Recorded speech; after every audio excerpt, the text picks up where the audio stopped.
All right, pleasant Thursday evening to Raider Nation. Corbett Thompson here as I talk to Raider Nation about the North Brunswick Raiders football team. And I do it on Facebook Live because last year when I did this, a lot of people said that they couldn't get it. So I just decided to make it public and go from there. So this is strictly to address Raider Nation and everything that's been going on in this past week. And well, if you saw the title, and see, now I got to put my glasses on to try to read what read what's coming up on my screen. But as far as Raider Nation goes, just to describe what's been going on this week is interesting. I have coming up. I have two major announcements, not one but two. Two major announcements concerning the football team this week. So we'll get to that. But of course, this is our week one where we discuss the North Brunswick versus South Brunswick game, and then we'll transition. That's week zero, and then we'll transition into week one. And again, two major announcements concerning not just week one against St. Joe's, but one concerning the football team, and the other concerning football related items. But um, Jeff, how you doing? As far as the South Brunswick game, I'll go to that. So last week, last Friday night, 6 days ago, the North Brunswick Raiders they went back to Steve Lebo Field, of course, which is their home field, and went to take on the South Brunswick Vikings, their rivals. And in this game, there's a lot of backstories, if you will. I mean, the main backstory is that South Brunswick has won the last had won the last 8 meetings against North Brunswick going into the game. So that was the backstory, one of the main backstories.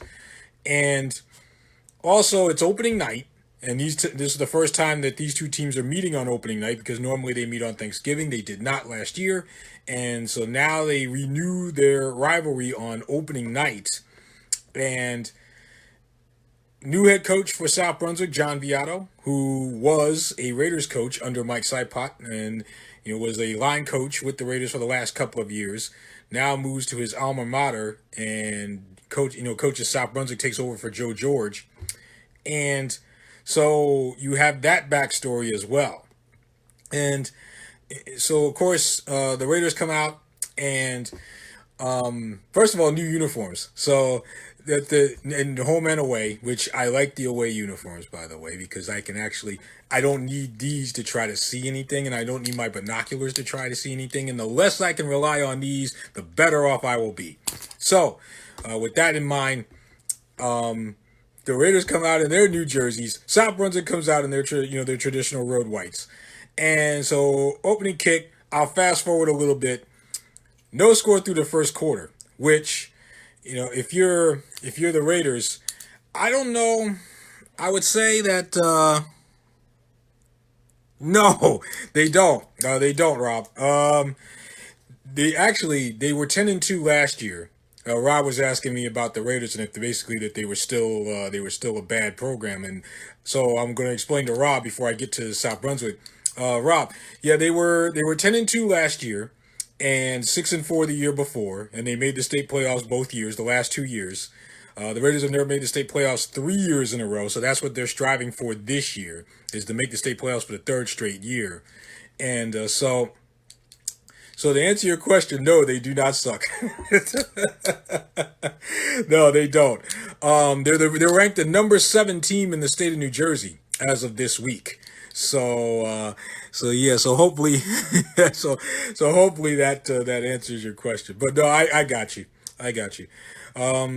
But as far as the game goes, and listen, I could sit here for a half hour and talk to you about where the Raiders came from and where they're going, where they've been, and before the coaching, not the new coaching staff anymore, but before the Sipots and the coaching staff came in, where this team was, in the years leading up to that. I could talk about that for a half hour, but I'll digress. We go to opening night against South Brunswick. So again, no score after the first quarter. And second quarter comes in, and don't mind me, I'm just putting on my glasses so I can read the screen here, which is a whole nother.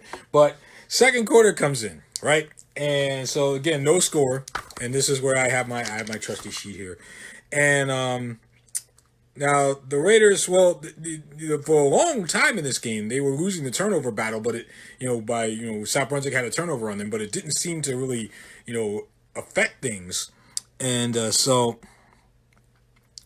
yes, yes, they have, but like I said, it didn't seem to, the initial turnover that the Raiders had didn't seem to affect things. Starting quarterback Rami Berberino, it wasn't his fault actually. He threw a pass that went off of Dolly Hicks and into the hands of Mohammed Kibre from South Brunswick for the interception, and that was the first turnover. And and you think maybe the Raiders, and I was worried about this at the beginning, maybe just a little, especially Berberina being that this was his first start as the starting quarterback, and just, being, having that energy, or maybe too much energy, I should say, having too much energy, being too amped up, and maybe overdoing it a little bit. And so maybe some of the guys were going through that in that first quarter. So with that aside, second quarter, and I'll give you the first scoring drive, which I have here in front of me, if I can read it. Yes, there we go. The Raiders started out on the South Brunswick 33-yard line, so they have very good field position. And so it was a pretty short drive from there. I'll put these on temporarily, but short drive from there. It took 6 plays, and it ended with 6:58 to go in the second quarter. Chris Arnold, for the second year in a row, I might add, Chris Arnold scoring the opening touchdown of the season for North Brunswick, a 1-yard run that put the Raiders up with Justin Batt's extra point, put them up 7-0. So again, congratulations to Justin on making his initial extra point. Justin is a freshman trying to replace Aaron R in that department. And I said a couple of times already, it's taking 3 guys to replace Aaron R. They have a punter, which is Marquise Perry. They have a kicker for kickoffs, which is Isaiah Oduro, and a guy on extra points, which is Justin Batts. So, anyway, 7-0, 7-0. Raiders in front, and yeah, you probably do know Linda Sipot. Yeah. So I'm trying to think what their mom's name is. I saw their mom. Well, this was a while ago. Now I'm getting sidetracked, but I saw their mom a while ago. I was paying my tax bill, which is a whole other discussion. She works down at the township office and here in North Brunswick, and so I was paying my tax bill, and sure enough, there she was. She knew who I was. I had no idea who she was, and so it's kind of scary when people know who you are and you have no clue who they are.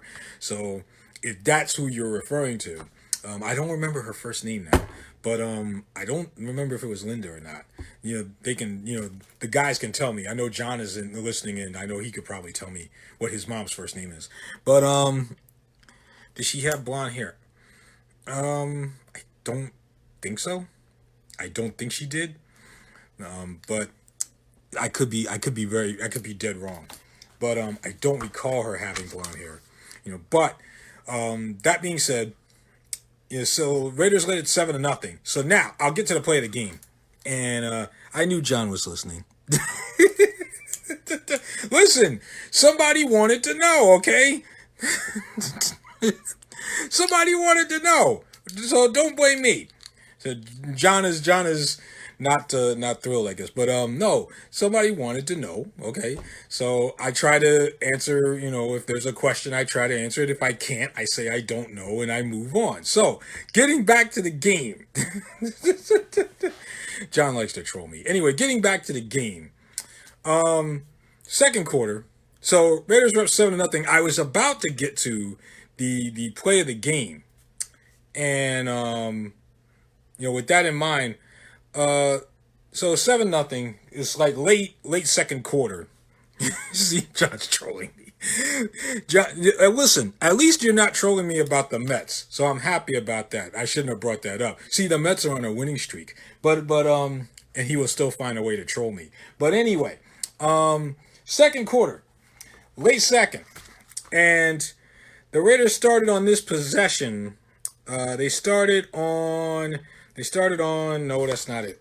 They started on their own 22-yard line. They started on. And so basically 3, 4, 5, 6, 7, 8 plays.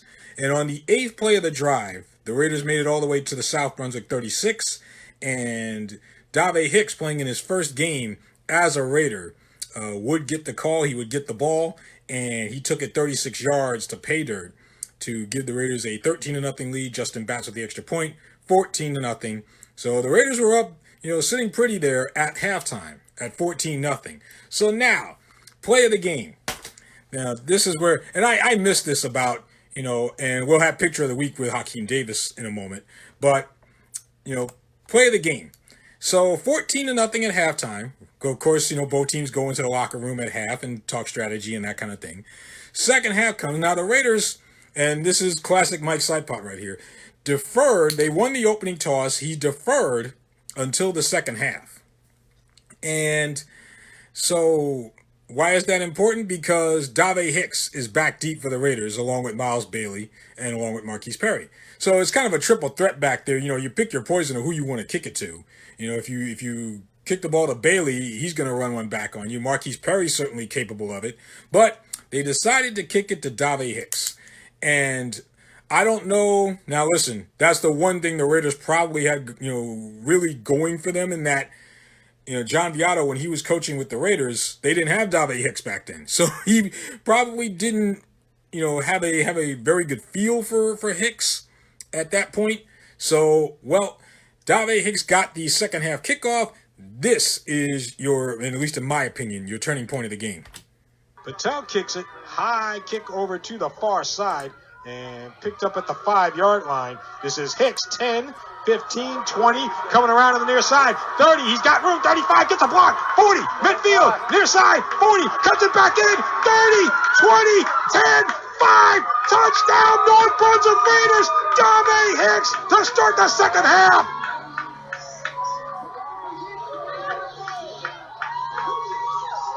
"95 yards from Dave Hicks.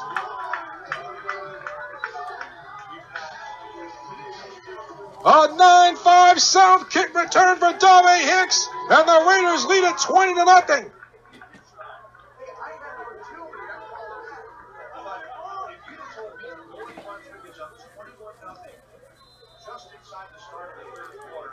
Hicks got that open room on the right side of the field, and forget it.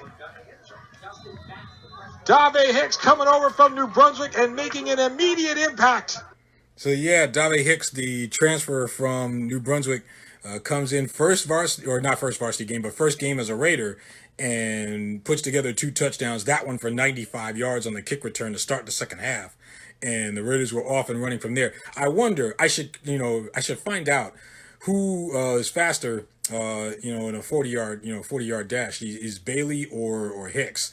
Hicks says he runs a 4.3, so I wonder, what Bailey does. But either way, so that made it 20-0. Missed extra point, so 20-0. Raiders in front. And then for your last touchdown of the day, not to be outdone, for the last touchdown of the day, the Raiders were backed up.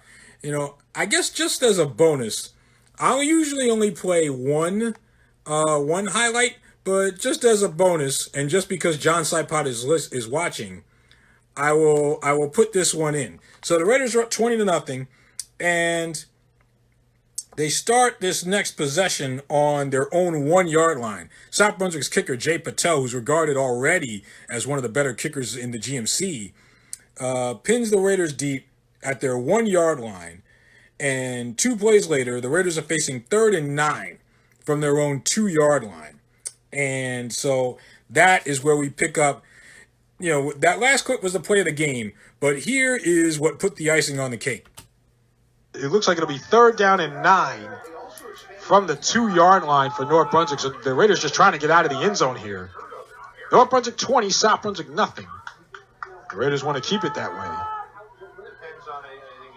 So a house formation around Berberina. He's going to work out of the shotgun in the end zone, takes the snap, and he's going to roll right, throws it downfield, caught by Leon Lowry at the 25. He's got room, 40, 50, it's a foot race. Leon Lowry, 40, 30, 20, 10, 5. Touchdown, North Brunswick Raiders. Are you kidding? Leon Lowry from the Bowery. He looked like he was running towards the Bowery.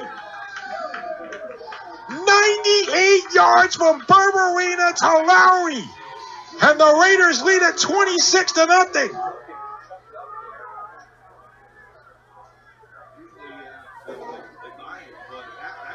You can't make that one up. And who knew Leon at 6'4" could outrun guys? They have to like that at Syracuse. You know what the funny part is? I talked to Leon Lowry in our Raider Spotlight in our pregame interview before the game, and he was telling me that, I asked him, what do you want to work on, with your receiving? And he was telling me what he wanted to work on, and not having any clue that he would do a 98-yard catch and run for a touchdown. But that one just took the cake because Leon is so known for his defense, and he's going to Syracuse based on that. And so a lot of people, including myself, forget about his offensive capabilities. That, he's a tall target. He can, leap over a defender for a ball, and he can, do whatever. And so that kind of thing. So Leon just showing off his multi-dimensional arsenal in that catch and run for 98 yards, and that made it 26-0, and that was that. So the Raiders, win that game. They beat South Brunswick for the first time since 2009, first time in 10 years. They bring home the Mike Elko Trophy back to North Brunswick, which I had never seen what the trophy actually looked like until I saw Mike Seipot with it in his hand at the end of the game. So I had actually never seen the trophy because I've been here since, when I say here, I mean doing the games since 2011. And the Raiders have not beaten South Brunswick in that time. So I had never seen the trophy and what it looked like. So, until now. But I was just looking at Rob's question. Leon, I'm sure you mean Leon. Is Leon a New Brunswick? No. Leon has been with the program, let's see. He joined varsity as a sophomore, but he's been with the program the entire time. He's not transferring in from anywhere. No, it's just Dave Hicks that comes in from New Brunswick. Chris Arnold, who transferred in from Piscataway last year, and I'll piggyback off of Rob's question there. A lot of, I always believe that any good program, no matter what the sport, football, whatever, no matter what the sport is, that I think you have to have, just like bad teams have breaks go against them, I think good teams need to have breaks go for them. And I think the Raiders did get some good breaks in getting Hicks and also getting Chris Arnold in from Piscataway the year before. You heard I mentioned Chris Arnold scoring that first touchdown. But you get breaks like that, when you're winning. And that's what's happening right now. When you're winning, everybody wants to come play for you. Whereas when the Raiders, again, alluding to Rob's earlier point where he was messing with me, when you're losing, everything goes bad. Just guys are transferring out left and right. Elijah Hicks transferred out. Artis Hemingway, who was a stud D lineman, transferred out. And when the Raiders weren't winning that many games, now that they're consistently winning again, now guys are wanting to come in and guys are wanting to play here, and so that's a big difference in a program. So 26-0, they win it. First shutout. The first time they've shut out South Brunswick in 30 years. They beat South Brunswick 22-0 30 years ago. And so that was the last time they shut out South Brunswick was 30 years ago. So Mike Seipot was basically a toddler at that time. So that the last time they shut out South Brunswick in a football game. And so again, at the end of the night, you see Mike Seipot holding the Mike Elko Trophy, which was almost as tall as he is. And so the Raiders vanquished that ghost. They vanquished that demon. And now they get ready for St. Joe's coming up here. And before I get to St. Joe's, picture of the week, Hakeem Davis, who's pretty much taken over the picture taking duties. So let's see, picture of the week. I got it here. It's here. I just gotta get it to where I need it to be. But I will turn this around. But picture of the week from Hakeem Davis. Let me see right there. So that is your picture of the week right there. That's Dave Hicks, and the newest Raider, and basically again that's part of that 95-yard kick return that he did for a touchdown. So yeah, Dave Hicks is our picture of the week, courtesy of Hakeem Davis on the sideline there. But that being said, I will flip it back over, and now before I get to St. Joe's, major announcement. Major announcement that I intimated to at the top. So I found out this morning. Don't ask me who, because I don't want to get into that. But I was told this morning that the Raiders will basically have made a change at starting quarterback. So for those of you that have followed the team, throughout the summer and throughout last year and that kind of thing. Again, Rami Berberina, and in game 1 against South Brunswick here, Berberina, he was efficient, and so Rob wants to catch a game now. It's funny, Rob. I would tell you, since Mike Sipot is watching, I want to tell a quick, just a quick thing. Before the Sipots came in, my yes, Ken, there was a game. I know you.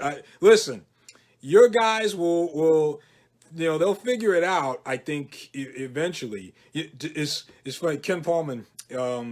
He's from South Brunswick, and he would Gage Katznell Hall to me was the best offensive player they had on the field that night. South Brunswick had 2 first downs in the entire night. Both came in the second half, and both came on the legs of Gage Katznell Hall. He ran on third down. I shouldn't say 2 first downs. I'm sorry. They converted 2 third downs the entire night, and he made both of them on runs. So to me, he was their best offensive player. And so the Raiders found a way to stuff up, Ezekiel Johnson, and they found a way to contain Majid Howard Baker. So Katznell Hall to me was, the guy that the few problems that they gave the Raiders, Katznell Hall was right there at the center of it. So, and again, he's a veteran guy. He's been there, a couple of years now. So he has an idea, even in their new offense, what they're trying to do. But that being said, getting back to the major announcement, Rami Berberina. I'll throw his stats out at you from the South Brunswick game just to give you an idea. He was 3 of 8, 96 yards, touchdown, interception, 5 carries for 33, and thank you. Well, thank you for the compliment on the call. As far as the team going far this year, that I'll let the coaches bask in the glow of that. Since I don't have a helmet and pads or anything, I'll let the coaches and the players, bask in that one. But as far as Berberina, those were his numbers. And so I mentioned that to say that the Raiders, starting on Saturday against St. Joe's, will have a new starting quarterback. With that in mind, now I gotta make sure I get his name right, because Mike Sipot, he's been educating me on the pronunciation of his last name. So I gotta make sure I get it right. It's Mike Brahati. It will be your new starting quarterback for the Raiders, and not just for the St. Joe's game, but basically, barring injury, for the rest of the season. Mike Brahati will be your starting quarterback. Rami Berberina no longer a Raider, and basically Rami has decided that he's a track and field guy, and so he has set all kinds of school records in track and field, and including the second fastest time in the country at the NJSIA Meet of Champions this past spring. I interviewed him in regards to his track pursuits during our anniversary show on the King James Radio Network at National Night Out back in August, and we talked like 60% track, 40% football. I did ask him why he wanted to still play football with all of the accomplishments that he had running track. Why did he still want to play football? And we talked about that, but he has decided to pursue that interest in track and field, and that seeing that as his future. So with that being said, again, Mike Brahati is your new starting quarterback. He will start on Saturday at St. Joe's. and the Raiders will try to keep it rolling from there. Now, the one dimension that you lose, at least to some extent, with Berberina is the speed factor. But of course, you still have Miles Bailey and Dave Hicks in your backfield, and of course, you still have the power running of Chris Arnold. And so now Brahadi comes in, and he's taken some snaps in games. When the backups have been called in, usually when the game is one-sided. So the one thing that we haven't seen from Brahadi yet, I'm trying to think, he might have come in a game where Christian Petrillo got injured, and he might have come in then in the middle of a game. I'm trying to think. Yeah, I think there was one game, I think at least, where he came in where Petrillo got injured. So he does have some experience, but we're going to see now that, when his feet are to the fire, so to speak, we're going to see exactly what Brahadi can do, from the first snap to the last. And so, St. Joe's is not going to be a walk in the park. So that's the thing. St. Joe's, I know they're not what they were, but I don't think St. Joe's is just going to roll over and die either. So it should be very interesting. So that's the first announcement there, is that Mike Brahadi will start as quarterback for North Brunswick on Saturday. And it's an interesting transition because the Raiders are the number 7 ranked team in the state right now. And so the last thing you want to do if you're the new kid coming in, so the quote-unquote new kid coming in, is to disrupt that chemistry and disrupt that flow. So I think, and I asked this about Berberina too, was, getting on the same page with the other guys. And so Brahadi will have to, try to get on the same page with these other guys. And again, all of that will take care of itself on the field. And so I think that's where that will go. With that being said, Brahadi takes over, and now you game plan for St. Joe's.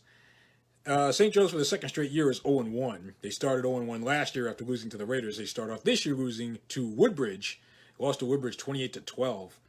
And so they, their quarterback is Matt Stanton, sophomore, right? The sophomore quarterback, Matt Stanton.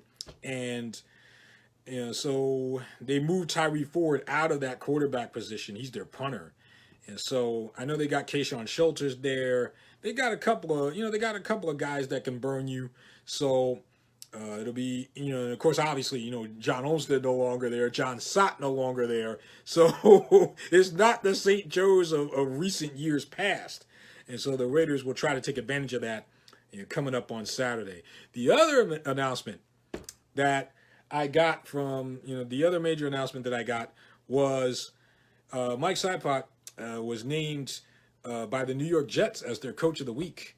The Jets they name a coach of the week, every week during the football season. I believe it was like 10 weeks. The first, 10 weeks during the season, the Jets, they will not nominate, but they name a coach of the week. And so Mike Sipot was named coach of the week by the New York Jets, which means that the Raiders actually get a $2,000 stipend, if you will, get a $2,000 grant towards the program.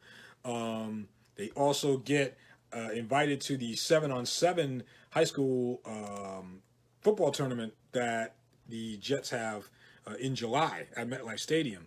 So they get invited to that, and also the coach gets 2 tickets to the Jets Steelers game on December 22nd.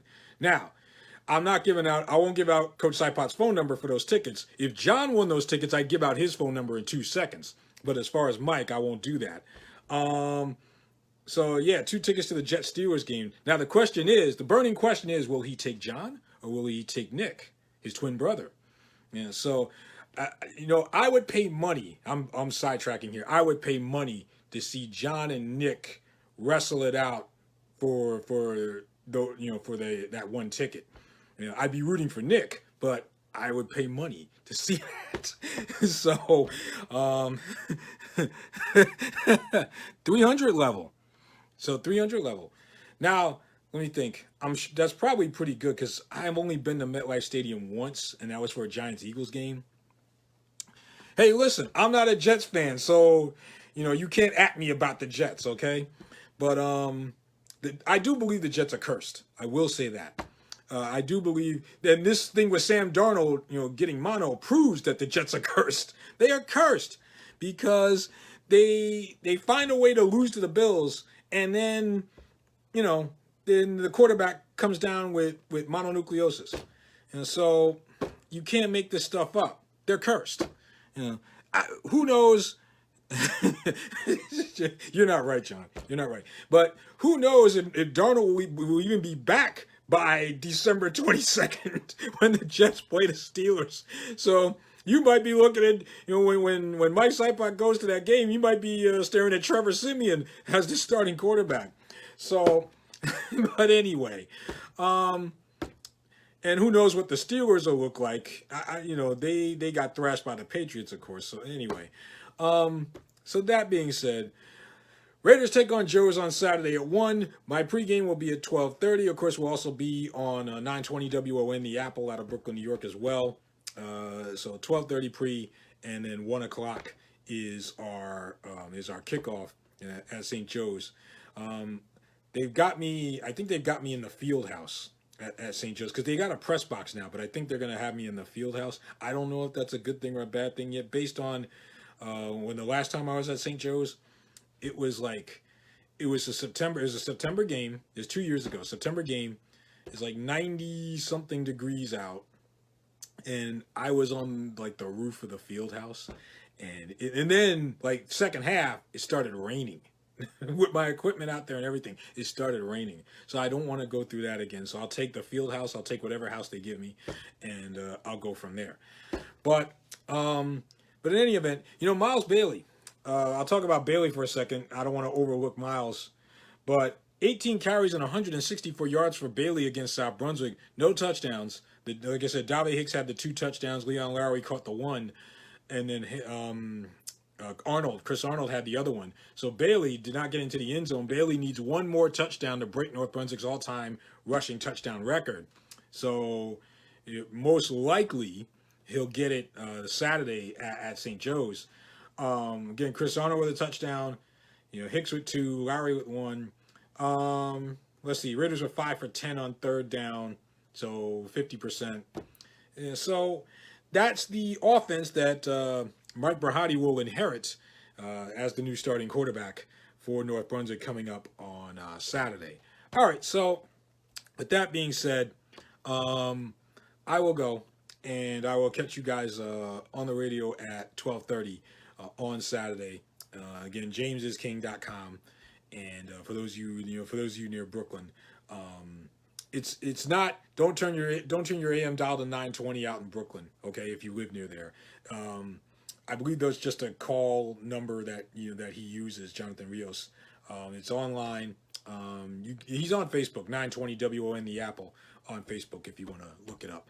All right, so with that being said, I will go, and in our Raider Spotlight this week, I do want to talk to Mike Barati in our Raider Spotlight. On his first day or his first game as the starting quarterback, kind of get his thoughts on what the thought process is.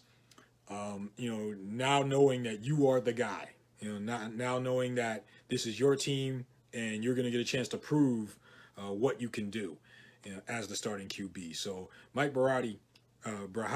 See, I got to get out of that. Mike Brahati in our Raider Spotlight coming up on Saturday in the pregame, again, which starts at 12:30. All right, so goodbye, Godspeed.